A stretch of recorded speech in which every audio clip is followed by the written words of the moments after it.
Bonjour à toutes et bonjour à tous, on se retrouve aujourd'hui avec le journal du Geek Libre, donc comme toutes les 2 semaines évidemment.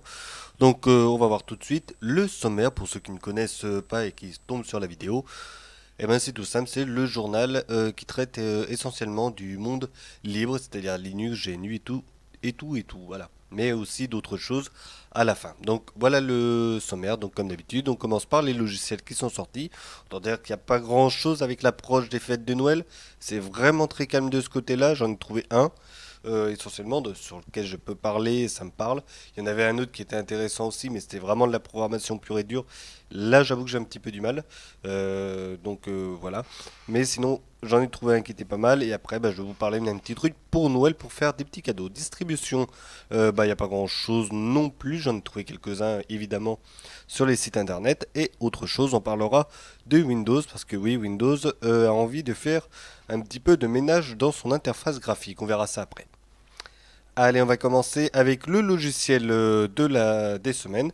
Donc c'est Passbolt, voilà, qui passe en 1.3.0. Donc qu'est-ce que c'est? C'est un gestionnaire tout simplement, un gestionnaire de mots de passe conçu pour la collaboration en équipe.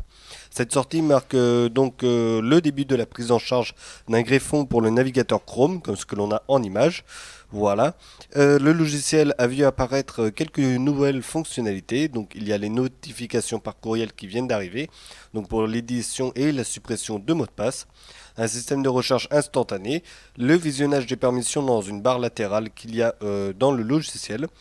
Le gest- la gestion du même compte sur plusieurs machines. Voilà, on peut se connecter sur plusieurs machines, c'est plutôt pas mal aussi. Et la mise en place d'un gestionnaire de mise à jour en ligne de commande. Il va falloir coder un petit peu les gars. Donc voilà ce qu'il en est pour ce logiciel, donc qui est plutôt pas mal. Gestionnaire de mots de passe en gros, qui est axé en tant que pour les particuliers que pour les professionnels. Ça s'intéresse un petit peu aux deux et en plus de ça c'est gratuit. Voilà. Allez, on va s'intéresser maintenant à un petit peu Noël. Voilà, si vous ne savez pas quoi faire et que vous avez envie de faire un plaisir à une personne que vous touchez un petit peu dans l'électronique et tout, et ben ça peut être une idée intéressante, surtout que mis à part la carte qu'il faut payer, tout le reste c'est du gratuit. Donc c'est voilà, c'est le Raspberry Pi, donc il y a le 2, il y a le 3 qui est en vente. Donc on peut avoir un Media Center maison sur une petite carte comme ça. Donc il y a un boîtier qui est donné avec. Donc la carte elle est à 56 euros, 57 euros on va dire à peu près la carte. Et évidemment il faut acheter le boîtier qui va bien pour coffrer un petit peu tout ça. Donc on va dire on met tout ça dans une soixantaine d'euros, 65 euros à peu près. Et on a justement la carte entière pour pouvoir mettre notre logiciel. Donc qu'est-ce qu'il y a dessus? Il y a tout simplement bien évidemment la prise HDMI, deux prises USB, donc on a un lecteur de carte SD, micro SD pardon, pour pouvoir y insérer quand même la carte SD avec le programme qui permet de démarrer la machine, le processeur, donc c'est un petit processeur à l'intérieur qui est alors c'est la version 3, c'est en 64 bits, mais je conseille quand même de mettre du 32 bits à l'intérieur, tout simplement parce qu'il n'y a plus que 1 giga de RAM sur cette carte électronique. Donc 1 giga de RAM uniquement de disponible dessus. Voilà. Donc le processeur, évidemment, il gère le côté graphique aussi, hein, ça, il n'y a pas de souci. Il n'y a pas à s'en occuper, ça va jusqu'à la Full HD, apparemment ça pourrait aller sur la 4K. Bon, je m'avancerai pas, c'est quand même des petites cartes quand même à voir vraiment sur le long terme si on le pousse et tout. Donc voilà. Mais la Full HD, il n'y a pas de souci là-dessus. Qu'est-ce qu'on peut mettre dessus? Donc, alors on peut mettre Raspbian, hein, ça il n'y a pas de souci. Donc c'est un Debian qui est expressément fait pour cette carte électronique. Donc c'est du Debian hein, de toute façon, on l'installe et hop, on peut le démarrer directement dessus. Ou alors on a XBMC, donc voilà, Rasp BMC qui permet d'avoir directement ce navigateur de vidéo électronique, non, avec le Media Center à l'intérieur, ce qui est vraiment pas mal aussi. Donc c'est vraiment facile à utiliser une fois que c'est fait. C'est vraiment comme toutes les boîtes multimédia, comme les box internet, l'Apple TV par exemple, qui est vraiment un très bon exemple. Voilà, il y en a évidemment d'autres. de ce côté-là, mais vraiment ça ressemble à ça. On le branche directement à la télé, en plus c'est une micro-carte qui est vraiment pas grosse. Alors je sais plus les dimensions exactement, mais on est à moins de 10 cm de long, hein, ça c'est clair. Vraiment on peut le caser n'importe où et c'est vraiment très très discret. Voilà, donc une bonne petite idée cadeau, donc 65 euros avec l'achat de la carte micro SD quand même. Et on a directement notre Media Center qui est prêt. Voilà. Faut quand même prendre voilà, la télécommande qui va bien. Ou le clavier qui va bien. Allez, on passe aux distributions et tant qu'on y est, Raspbian, justement, il a une mise à jour assez récente, voilà, donc de 2016 11 25. Donc c'est le numéro de la mise à jour, mais ça permet justement de remettre tout au goût du jour, notamment sur les logiciels. Il y a une correction de bugs qui a été faite à l'intérieur, donc ce qui est plutôt pas mal. Et pour ceux qui fonctionnent avec le Raspberry, eh bien, ils pourront le mettre à jour en l'occurrence. C'est vraiment fait pour le Raspberry, hein. Vraiment c'est à éviter de mettre vraiment sur une machine en dur ou des choses comme ça. Je sais pas ce que ça fait, mais vraiment et ce système il est fait pour cette micro-carte. Allez, on change avec Mageia qui passe en 5.1 avec une mise à jour logicielle à l'intérieur. KDE, c'est toujours KDE 4. On peut avoir aussi du GNOME de disponible. Là, c'est en 3.14. Voilà, donc mise à jour logicielle, correction de bugs évidemment, sur le peu qu'il pouvait y avoir. Et donc maintenant, c'est disponible en téléchargement.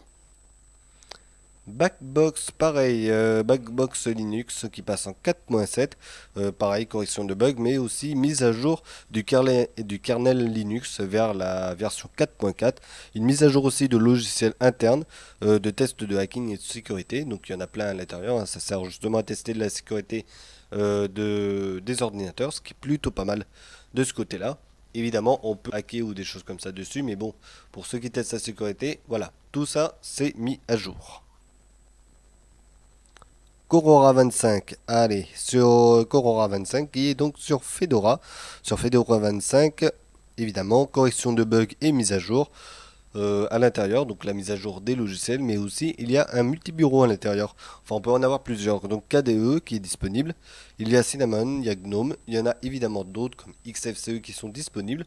Ça fait penser un petit peu à Ubuntu qui a la possibilité d'avoir plusieurs bureaux, c'est vraiment pas mal de ce côté-là. On peut le télécharger aussi gratuitement, donc Aurora 25. On passe maintenant pour terminer avec Microsoft, donc comme je l'avais dit au tout début, donc ils veulent une nouvelle charte graphique pour l'année 2017 et commencer directement dès le début de l'année, hein. Ça c'est vraiment sûr et certain. Donc ce que j'en ai vu, donc là c'est une photo de l'écran de mon écran, hein, de toute façon, il n'y a pas à chercher plus loin, mais on voit qu'il y a deux styles, deux ambiances, hein, c'est vraiment deux mondes différents.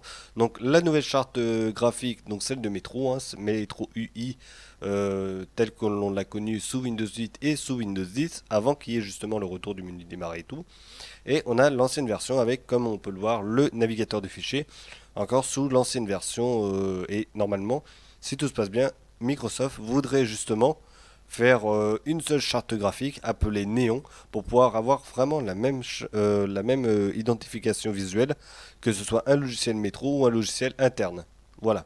Donc c'est vraiment une charte qui devra être imposée pour les programmeurs de logiciels et de toute façon ils vont devoir se plier à la règle après et proposer le logiciel avec le même code couleur, enfin le même code couleur, même code graphique pour pouvoir faire les logiciels. Peut-être que d'ici là on pourrait peut-être avoir éventuellement un navigateur de fichiers avec des onglets à la base, bien évidemment, parce que pour le moment, on l'a toujours pas. Ce serait vraiment sympa de la part de Microsoft. Normalement, printemps 2017, il devrait sortir les premières bêtas de la nouvelle version et de la mise à jour de Microsoft. Je serai là de toute façon pour tester tout ça en machine virtuelle toujours. On verra ça d'ici là. Bon, pour le moment, on a le temps, hein. On a le temps de voir passer quelques jours. Voilà, voilà, c'est fini pour aujourd'hui. On se retrouvera dans 2 semaines. Si je me trompe pas, ça va être pile pour Noël. Voilà, donc je doute qu'il y ait beaucoup, beaucoup de choses. À mon avis, décembre risque d'être un petit peu chaotique là-dessus. Là, ça s'est vu, il n'y a pas eu grand-chose. Je verrai sur les 2 semaines ce qui va se passer. Et puis, j'en reparlerai de toute façon d'ici là, s'il y a du nouveau ou pas. Allez, on se retrouve bientôt pour une prochaine vidéo. Allez, salut!